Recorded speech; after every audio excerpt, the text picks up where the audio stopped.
Sin duda el libro de Apocalipsis es un libro misterioso para miles de personas. Es un libro que muchos tienen miedo. Abrir sus páginas parece que solamente es encontrar símbolos, monstruos, bestias.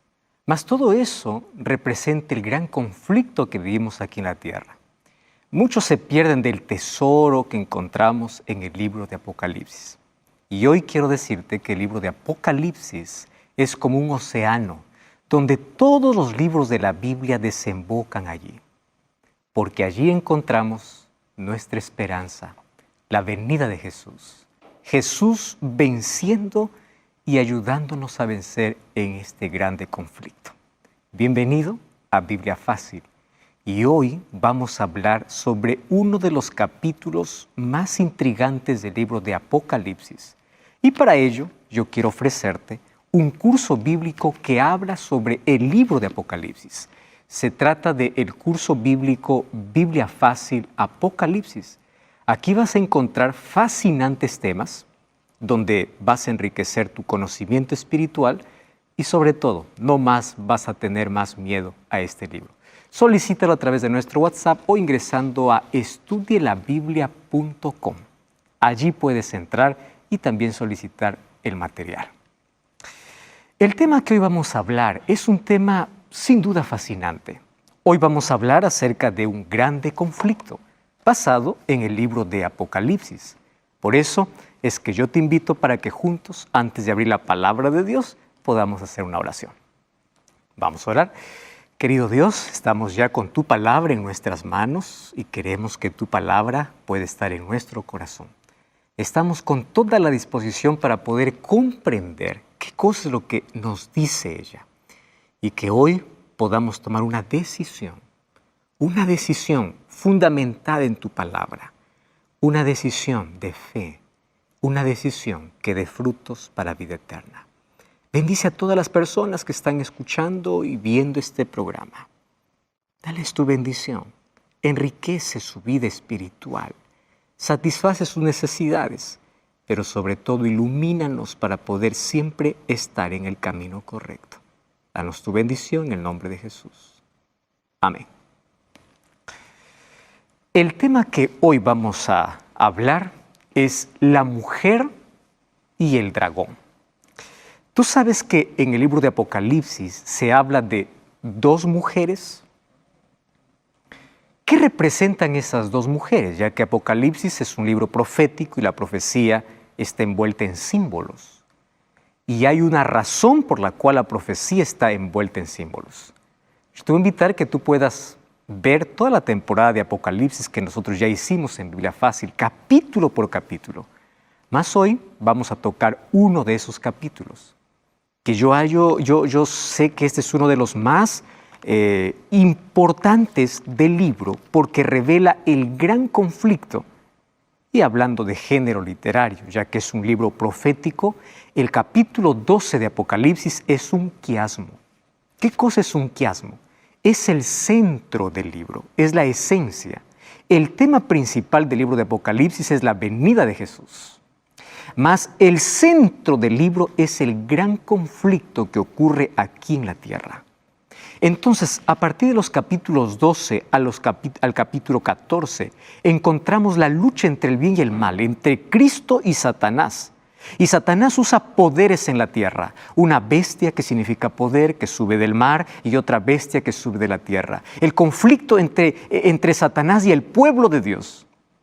Y ese conflicto es el que nosotros vivimos. Sin embargo, ese conflicto está revelado a través de símbolos. Por eso quiero que abras tu Biblia en el libro de Apocalipsis capítulo 12. Ese será nuestro tema de hoy. La mujer y el dragón. ¿Quién es esa mujer y quién es ese dragón? Muy bien. Allí vemos el gran conflicto, una controversia entre dos poderes, donde los seres humanos estamos envueltos en ese conflicto. Y Satanás siempre hizo guerra contra Dios. Allí en el cielo hizo guerra, perdió. Aquí en la tierra hizo guerra contra Cristo y perdió. Y después hace guerra contra los hijos de Dios. Pero ¿quiénes son los hijos de Dios revelados en Apocalipsis?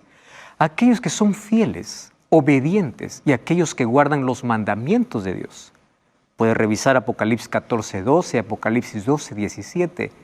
A ellos se les llama los hijos de Dios, que están envueltos y son el blanco del enemigo en este grande conflicto.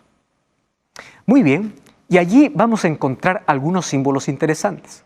Vamos a leer el capítulo 12, versículo 1 en adelante. Apareció en el cielo una gran señal, una mujer vestida del sol, con la luna debajo de sus pies y sobre su cabeza una corona de 12 estrellas.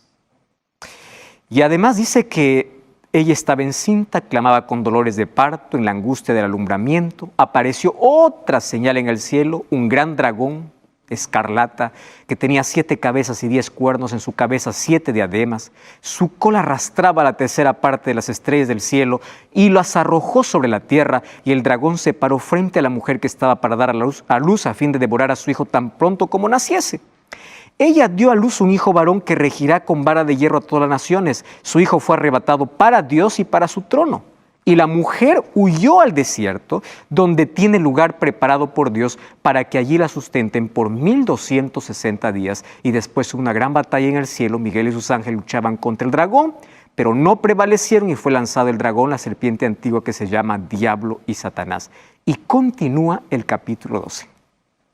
Ya te mencioné que este es un libro profético y hay muchos símbolos aquí. Vamos entonces a descifrar esos símbolos. En primer lugar, ¿quién es esa mujer?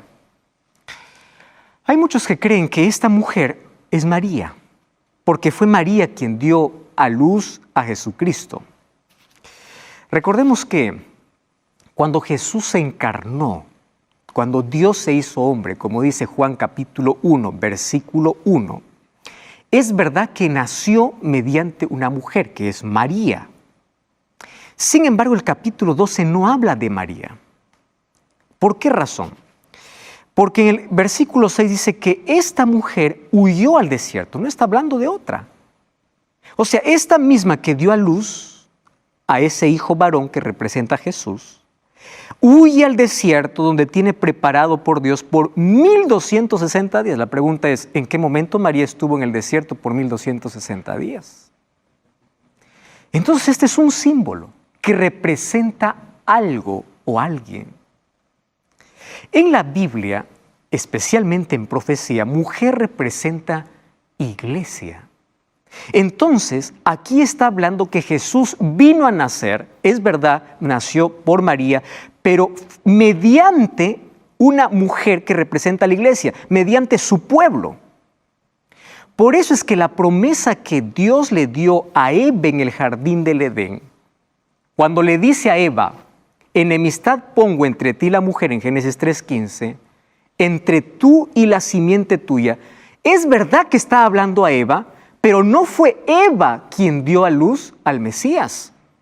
Eva estaba representando a todo el pueblo de Dios. Y mediante ese pueblo, ¿quién vendría? Jesucristo. Por eso es que Satanás siempre quiso intervenir en los planes de Dios, quiso impedir que Jesús venga a nacer. Por eso es que desviaba al pueblo de Dios siempre a la apostasía. Quería destruir al pueblo de Dios, los llevaba cautivos, los maltrataba, quería desaparecer al pueblo de Dios porque no quería que venga el descendiente de la mujer. ¿Qué representa mujer? Iglesia. A través del pueblo de Dios vendría el Mesías. Muy bien.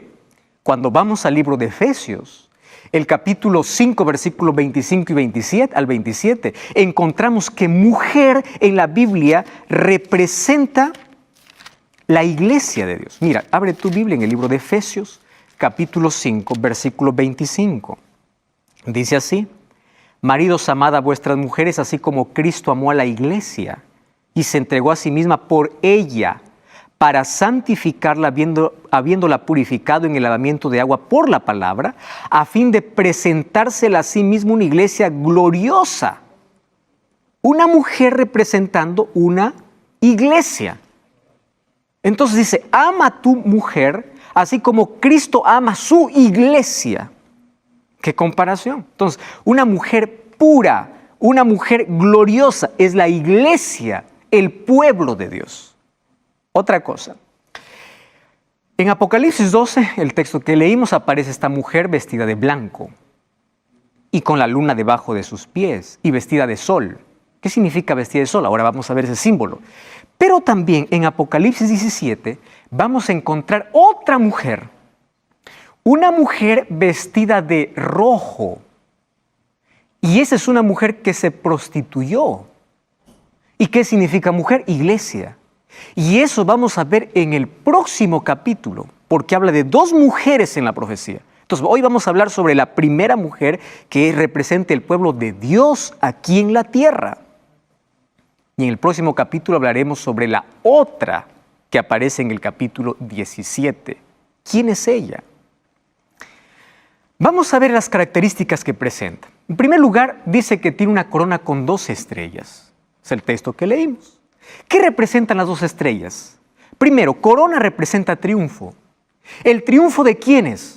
De los 12 apóstoles, de las 12 tribus. 12 en Apocalipsis va a repetir mucho, 12 fundamentos tiene la ciudad. 12 significa completo, plenitud, la victoria completa. Y aquí representa tanto a los 12 tribus del Antiguo Testamento, del pueblo de Israel, y a los 12 apóstoles. Ellos tienen la victoria, es el pueblo de Dios que vence. Mas ¿por medio de quién vence?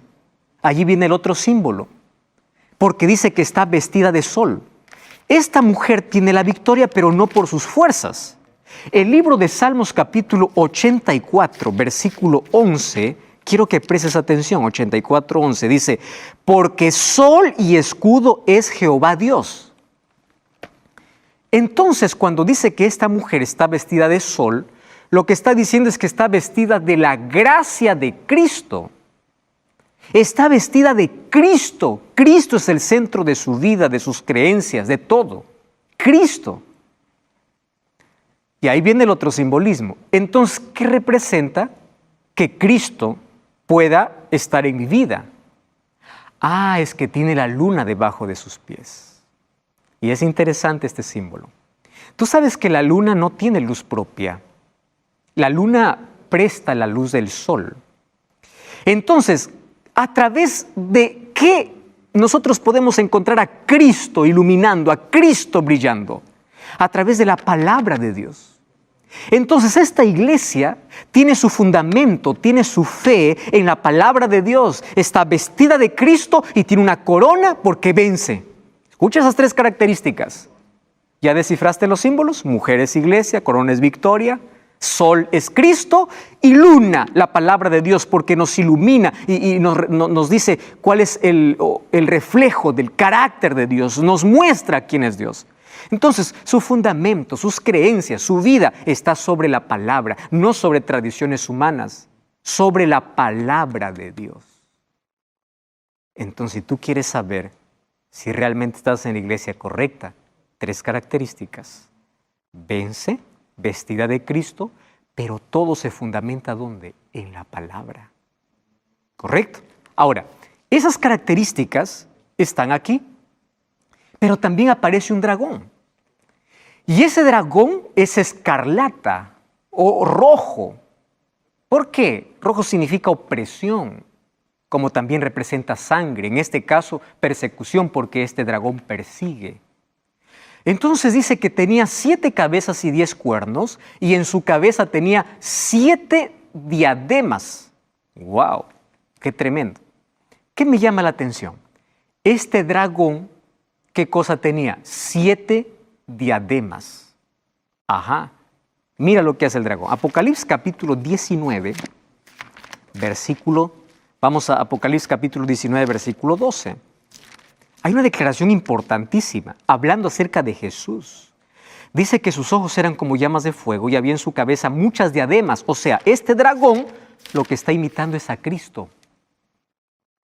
Así como Cristo está representado con diademas en su cabeza, Él también quiere ser representado así. Porque Satanás falsifica todo. ¿Entendiste? Todo. Ahora, otra cosa, tiene 7 cabezas. Esas cabezas en la Biblia representa poder, reino, porque tiene cuernos, significa poder. Cabezas, reinos. Ahora, ¿por qué 7? Porque a través de toda la historia, este dragón se disfrazó en seres humanos para perseguir al pueblo de Dios. Por eso aquí la lucha es entre Satanás y la iglesia, la mujer que representa a la iglesia, desde el comienzo.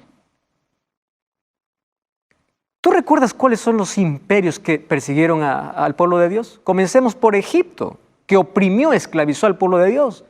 Los asirios, los babilonios, los medopersas, los griegos, ya van 5, los romanos, el imperio romano.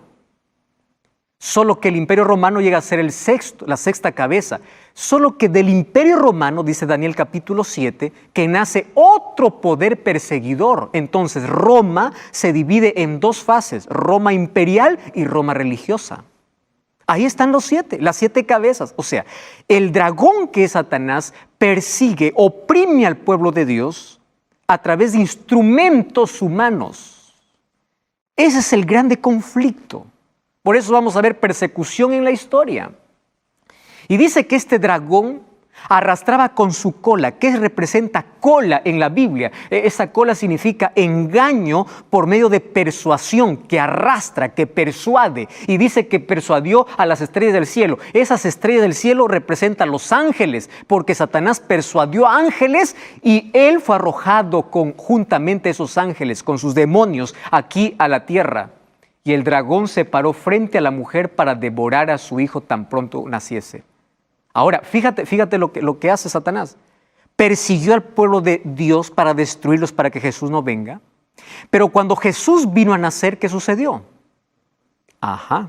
¿Qué cosa es lo que pasó ahí? Cuando Jesús nació, Satanás usó a Herodes para destruir a Jesús.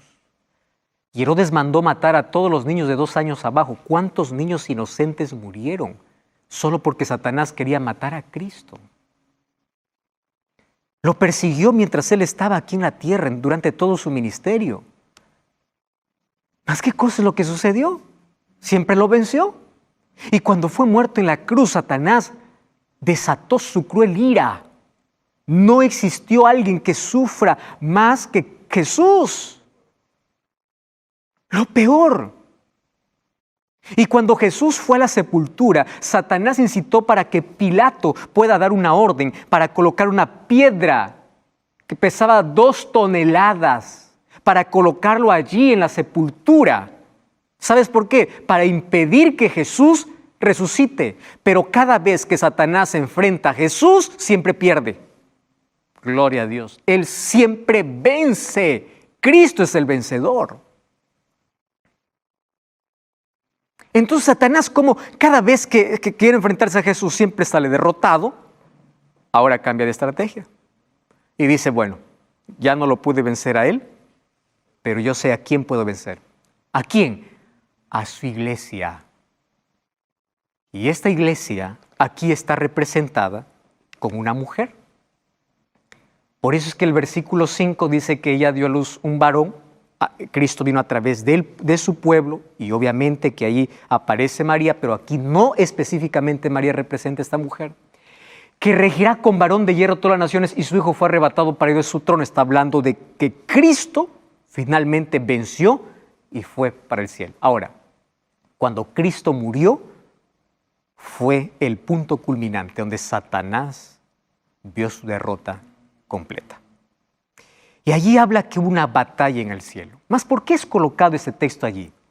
Porque antes de la muerte de Cristo, Satanás todavía incluso podía ingresar al cielo como un intruso. ¿Tú te acuerdas ese diálogo de el libro de Job? Cuando Dios le pregunta, ¿de dónde viene Satán? Eso fue después de la caída. ¿Qué hacía Satanás ahí? Pero cuando Cristo murió, se selló para siempre. Fue arrojado completamente Satanás y sus ángeles. Incluso allí se coloca, ¿quién es este dragón? Y este dragón es representado por 3 nombres. ¿Cuáles son los 3 nombres? Dice, fue arrojado el dragón, la serpiente antigua, que se llama Diablo y Satanás. ¿Por qué 3 nombres lo coloca? Serpiente porque es la misma que engañó a Eva, no la serpiente, Satanás usando la serpiente. ¿Por qué lo coloca diablo? Diablo significa acusador. Por eso hay muchas personas que siempre les gusta acusar. Tengan cuidado de no ser instrumentos de... Eso significa diablo. Calumniador, acusador. ¿Y qué significa Satanás? Adversario. Entonces aquí está colocando las 3 características de Satanás. Ya fue arrojado, ¿quién? El mentiroso, la serpiente mentirosa. Número 2, el acusador. Y número 3, el adversario. Además, dice que finalmente el dragón persigue a la mujer. Por eso te mencioné al comienzo que esta mujer no es María. Ya leímos Apocalipsis capítulo 12, versículo 6. Dice que persigue a la mujer. Y esta mujer huye al desierto por 1260 días. Muy bien. Vamos a leer el versículo 13 y versículo 14. Y cuando vio el dragón que había sido arrojado a la tierra, persiguió a la mujer que había dado a luz al hijo varón. ¿Te das cuenta que no está hablando de María, sino de un pueblo? Persiguió. ¿Y cómo lo persiguió? Y dice así, se le dieron alas a la mujer, 2 alas de águila, para que volase delante de la serpiente. ¿A dónde? No dice al cielo, al desierto, a un lugar donde es sustentada por tiempo, tiempos y la mitad de un tiempo. Aquí hay una profecía de tiempo. ¿Qué representa esta profecía? Primero dice que fue llevada al desierto por 1260. Y aquí dice por tiempo, tiempos y la mitad de un tiempo. Si nosotros vamos al capítulo 13, dice que por 42 meses el dragón persigue a la mujer. Entonces, en la Biblia hay una profecía que representa el mismo tiempo. Tiempo, tiempos y la mitad de un tiempo. 42 meses o 1260 días. Es el mismo periodo de tiempo. Daniel capítulo 7 habla de tiempo, tiempos y la mitad de un tiempo. Apocalipsis 12 habla de tiempo, tiempos y la mitad de un tiempo. Y también 1260 y Apocalipsis 13 habla de 42 meses. Entonces, ¿qué representa esto? A ver, te voy a explicar así. Un tiempo equivale a un año. 2 tiempos, 2 años. Medio tiempo, medio año. Sumas todo, son 3 años y medio. 3 años y medio, ¿cuántos meses son? Un año trae 12 meses. 2 años, 24 meses. 24 más 12, 36. Medio año, 6 meses. 36 más 6, 42. O sea, tiempo, tiempos y mitad de un tiempo es igual a 42 meses. Porque 3 años y medio da 42 meses. Si a los 42 meses tú lo multiplicas por 30 días que tiene cada mes, ¿cuánto es 42 por 30? 1260.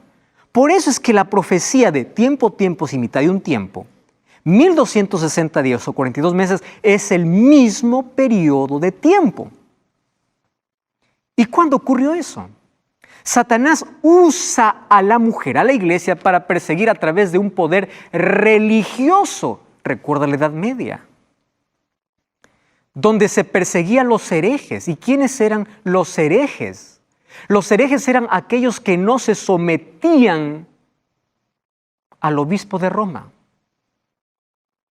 Aquellos que querían ser fieles a la palabra de Dios eran muertos ¿dónde? En la Santa Inquisición. No sé qué tenía de santo.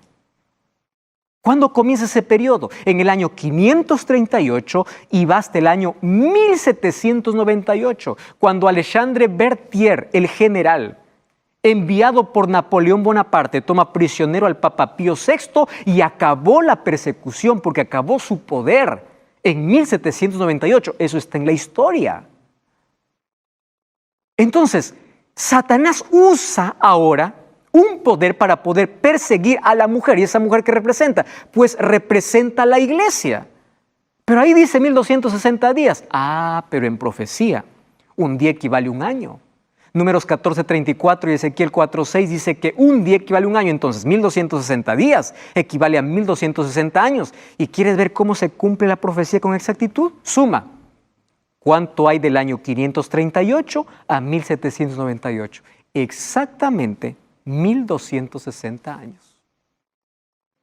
¿Te das cuenta que es Satanás quien persigue? ¿Es Satanás que está detrás de esta iglesia para desaparecerla? ¿Detrás del pueblo de Dios para acabarlo? Hasta aquí hemos visto algunas características importantísimas. Dice que los fieles se escondieron en las regiones montañosas y desoladas de la tierra. Eso está descrito en la historia. Por eso dice que la mujer huyó al desierto. ¿Desierto qué cosa representa? Desierto representa los lugares alejados. ¿Recuerdas a los valdenses? Estaban allá en aquellas montañas. ¿Por qué estaban allí? Para salvar su vida. ¿Y por qué? Porque había un poder religioso que estaba persiguiendo a los propios cristianos fieles y honestos a la palabra de Dios. Porque Dios siempre tuvo una iglesia pura, una iglesia que mantuvo la verdad. Aquí en el castillo de Wartburg estuvo prisionero Lutero por más de un año, casi un año. ¿Y sabes qué cosa sucedió? Pensaban que ya había muerto, pero él aprovechó durante todo ese año para poder traducir el Nuevo Testamento al alemán. El pueblo de Dios fue perseguido. Aquellos que realmente querían ser fieles a Dios. Sin embargo, Apocalipsis capítulo 12, versículo 11, dice así. Presta atención. Ellos han vencido por medio de la sangre del Cordero y de la palabra del testimonio de ellos, y menospreciaron sus vidas hasta la muerte. El pueblo de Dios siempre venció. ¿Estás entendiendo? Siempre venció. ¿Cómo? No por sus fuerzas, por medio de la sangre del Cordero. No cambies el canal. Vamos a una brevísima pausa y ya estamos de regreso. Esto es Biblia Fácil.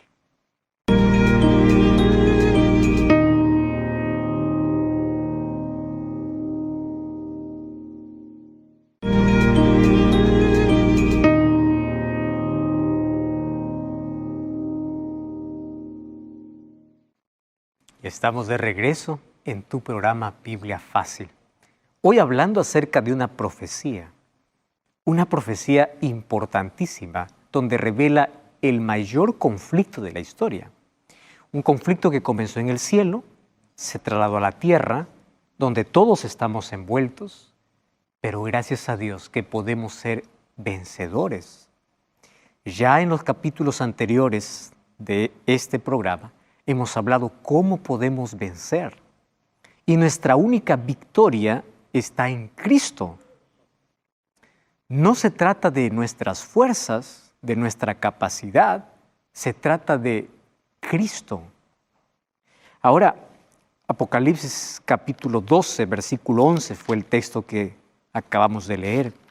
Mas hay algo que me llama poderosamente allí la atención cuando dice que cuando Satanás fue arrojado, aquel que acusaba, dice que el pueblo de Dios ha vencido por medio de la sangre del Cordero y de la palabra del testimonio de ellos, a tal punto de menospreciar hasta sus propias vidas. ¿Sabes que llegar a este punto significa que Cristo llega a ser el centro de todo? Tanto así que Cristo es más importante para ti que cualquier tesoro, que cualquier riqueza, que cualquier persona. Y hoy encontramos infelizmente a muchas personas abandonando la fe y abandonando a Cristo. ¿Por qué? Por un poco de dinero, por un poco de fama, por un poco de placer, por resentimiento, por una persona, por un trabajo, por una carrera. Estas personas dieron su propia vida por causa de Cristo, porque Cristo llegó a ser lo más importante para ellos. Ellos son vencedores por eso. Y Dios les dio la victoria. Ellos han vencido por medio de la sangre del Cordero. Satanás siempre intentó no solamente perseguir, sino destruir, acabar con el pueblo de Dios, pero no lo logró. No pudo, porque a través de toda la historia, Dios siempre tuvo en la tierra hijos fieles. Cómo me encanta saber que a través de toda la historia siempre hubo un remanente. Porque aquí en Apocalipsis capítulo 12 vas a encontrar que de esta mujer, de esta iglesia, viene un remanente. ¿Qué significa un remanente? Unos pocos. No son muchos. Y Satanás ahora está enfurecido con esos pocos. O sea, este pueblo que preservó la Biblia, que era fiel a la palabra de Dios, que estaba ya escondido durante la Edad Media por 1260 años, luego aparece en el escenario como un remanente. O sea, son pocos.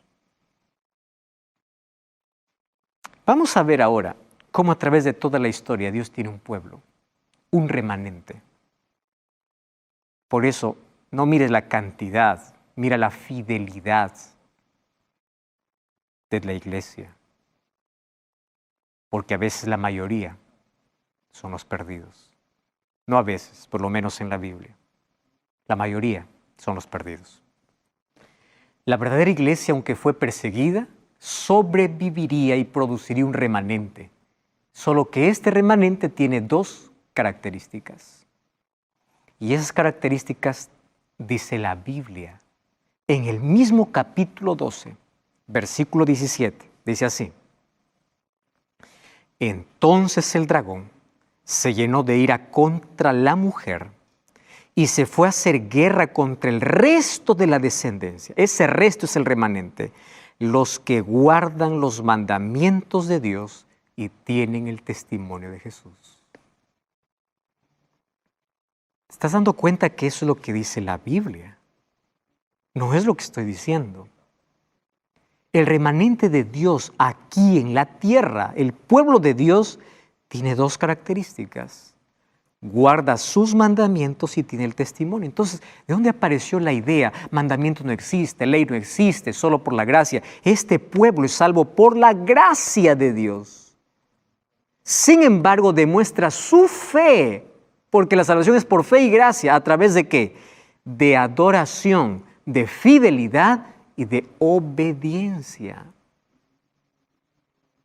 Apocalipsis capítulo 14, versículo 12 dice así: aquí está la paciencia de los santos. Otra vez se repite, los que guardan los mandamientos de Dios y la fe de Jesús. O sea, tienen fe y guardan sus mandamientos.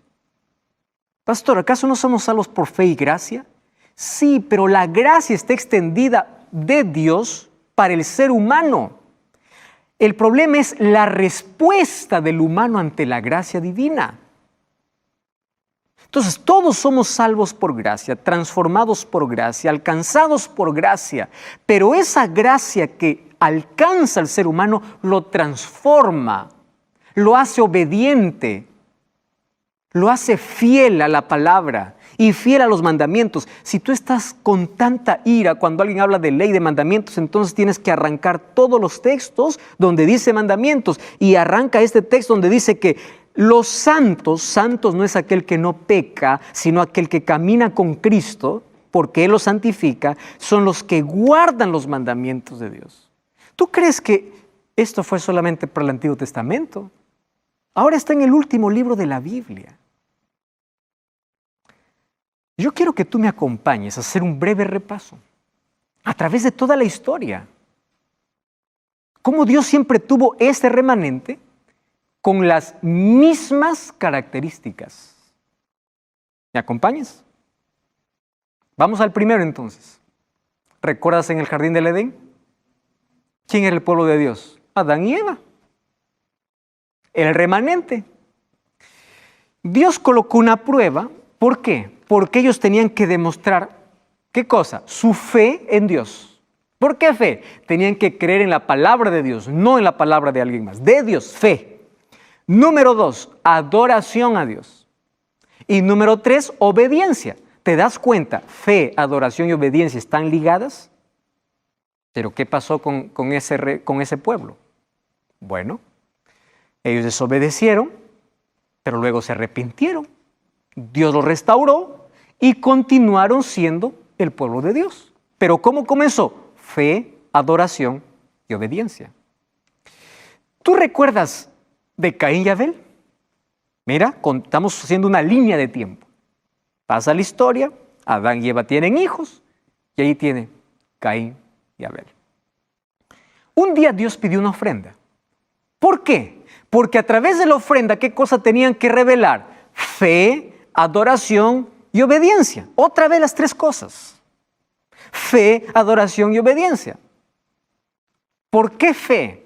La ofrenda tenía que ser solo un cordero. ¿Y por qué solo un cordero? Porque el cordero representaba a Jesucristo, pero Caín dijo, no, yo voy a dar lo mejor de mí, de mi esfuerzo, del producto de la tierra. Y allí comienza la religión de Caín. Tú me pides una cosa, pero yo te doy lo que quiero. Al final quiero que me aceptes como yo quiero, no como tú quieres. Y desde allí comienzan dos pueblos. Mientras que Abel demostró fe, ¿qué más? Adoración, ¿qué más? Obediencia, Caín no. Entonces yo te hago la pregunta, ¿tu religión es la de Caín o la de Abel? Alguien puede decir, no, mi religión es la de Cristo. Va a ser la misma, fe, adoración y obediencia. Pero cuando estoy diciendo de Caín y Abel, estoy hablando de características. ¿Eres fiel? ¿Tienes fe? ¿Adoras realmente a Dios? ¿Eres obediente a los mandamientos de Dios? Porque es la característica del remanente en el tiempo del fin.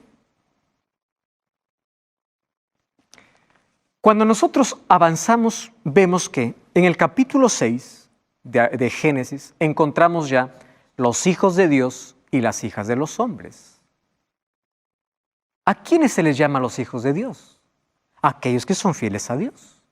Y los hijos de los hombres, aquellos desobedientes, aquellos que hacen su propia voluntad. Entonces, desde allí ya tenemos dos pueblos, dos comandantes, dos iglesias. Desde allí. Si nosotros avanzamos en la historia, encontramos a Noé. Noé era el remanente. En medio de un mundo de tanta corrupción, de tanta violencia, de tanta inmoralidad, hay un remanente, que es una familia, Noé y su familia.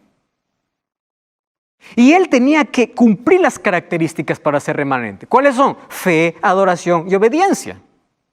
Fe. Dios le dijo, va a llover. ¿Tú sabías que en el tiempo de Noé no cayó una gota de agua del cielo? La tierra era regada por un rocío, por un vapor que salía de la misma tierra. Nunca había caído una gota de agua. Entonces, para creer que va a llover hay que tener fe, ejercer fe en la palabra de Dios. Y claro que él era un adorador de Dios. Y finalmente le dice, hazte un arca. ¿Qué cosa hizo él? Obediencia. Nuevamente, fe, adoración y obediencia. Las características del pueblo en el tiempo del fin fueron las mismas desde el jardín del Edén. Obediencia. Entonces, entre un mundo de inmoralidad, cuando Dios decide destruir este planeta para poder recrear, rehacer, aparece el remanente. ¿Quién? Noé y su familia. 120 años predicó, algunos primero se arrepintieron, luego volvieron, pero finalmente quien quedó dentro del arca fue Noé, su familia y los animales que fueron preservados. Entonces ahí viene la pregunta, ¿dónde estás? ¿Dentro del arca o fuera del arca? Si estás dentro del arca, fe, adoración y obediencia. Si queremos continuar allí en la historia, encontramos a Abraham. Abraham era un fiel adorador de Dios en medio de una nación idólatra, Ur de los caldeos. Ahí adoraba a Dios. Ya tiene una característica. Pero tenía que ejercer ¿qué cosa? Fe y obediencia. Entonces en Génesis capítulo 12, versículo 1, Dios le dice a Abraham, sal de tu tierra y de tu parentela. ¿A dónde? Obedece. Ofréceme a tu hijo. Obedece. Entonces, nuevamente las características, adorador a Dios, fe y obediencia. Y claro que todos fueron salvos solo por la gracia de Dios, pero la respuesta humana ante esa gracia, fe, adoración y obediencia. Entonces la pregunta es, ¿cuánta fe tienes en Dios? ¿Cómo estás adorando a Dios? ¿De la manera como Él quiere o como tú quieres? ¿Y cuán obediente eres a su palabra, a sus mandamientos? ¿Y qué cosa hizo Abraham? Él se fue a donde Dios le llamó. Él fue obediente. Ahí está el remanente. Avanzamos en la historia y podemos seguir allí revisando otros personajes bíblicos, pero encontramos a Jesús. Cuando Jesús viene aquí a la tierra, Juan capítulo 1, versículo 11 dice, a lo suyo vino y a los suyos no le recibieron. Una nación que esperaba al Mesías no recibió al Mesías porque tenía un concepto equivocado del Mesías. Entonces aparecieron 12 hombres que sí lo aceptaron. ¿Quién? Los discípulos, de los cuales uno se perdió. Fue Judas. De toda una nación, un remanente. Y aún estando dentro del remanente, en un momento puedes perderte, como en el caso de Judas. Va a depender de tu relacionamiento con Cristo mientras estés en el remanente. Y con ellos comenzó la iglesia cristiana. Y las características de la iglesia cristiana: fe, adoración y obediencia. Tanto así que en el último libro de la Biblia, que es Apocalipsis, dice, aquí está la paciencia de los santos, los que guardan los mandamientos de Dios y tienen la fe de Jesús. El dragón se llena de ira contra la mujer. ¿Quiénes son? Contra la descendencia de ella, los que guardan los mandamientos de Dios y tienen el testimonio de Jesús. ¿Está claro cuál es el remanente de Dios aquí en la tierra? Ahora fíjate, el pueblo de Dios siempre existió y siempre tuvo esas características. O sea, siempre fue salvo por gracia, pero siempre ejerció fe en Dios, adoró correctamente a Dios y fue obediente a Dios. Porque la obediencia no excluye la gracia. La gracia no anula la ley. Eso ya vimos en los programas anteriores. Entonces, la Biblia es clara cuando tiene que hablar de remanente, de iglesia, de pueblo de Dios, que representa en el capítulo 12 como una mujer vestida de sol, que tiene la luna debajo de sus pies, que es el fundamento, la palabra de Dios. Lo hace de manera clara. No dice nombre, dice características. Para que el ser humano no se confunda, no ande perdido y a través de las características pueda comprender. Y ahí viene la pregunta. ¿Tú eres parte de ese remanente? ¿Eres fiel? ¿Tienes fe? ¿La gracia de Dios ya transformó tu vida? Todas las iglesias hoy pretenden ser el pueblo de Dios. ¿Es así o no? Todas. Algunas dicen, mira, por este camino está más fácil para llegar al cielo, por ahí está muy complicado, por ahí se da mucha vuelta. Aquí todo es permitido, aquí puedes hacer lo que quieres, aquí la gracia te liberta y tú eres libre para hacer lo que quieres. Aquí no hay ley, aquí no hay reglas. Todas las iglesias dicen ser el pueblo de Dios. Pero la Biblia dice que no todo el que me dice Señor, Señor, entrará en el reino de los cielos. Mateo 7, 21 al 23. Entonces, ¿cómo podemos identificar el pueblo de Dios aquí?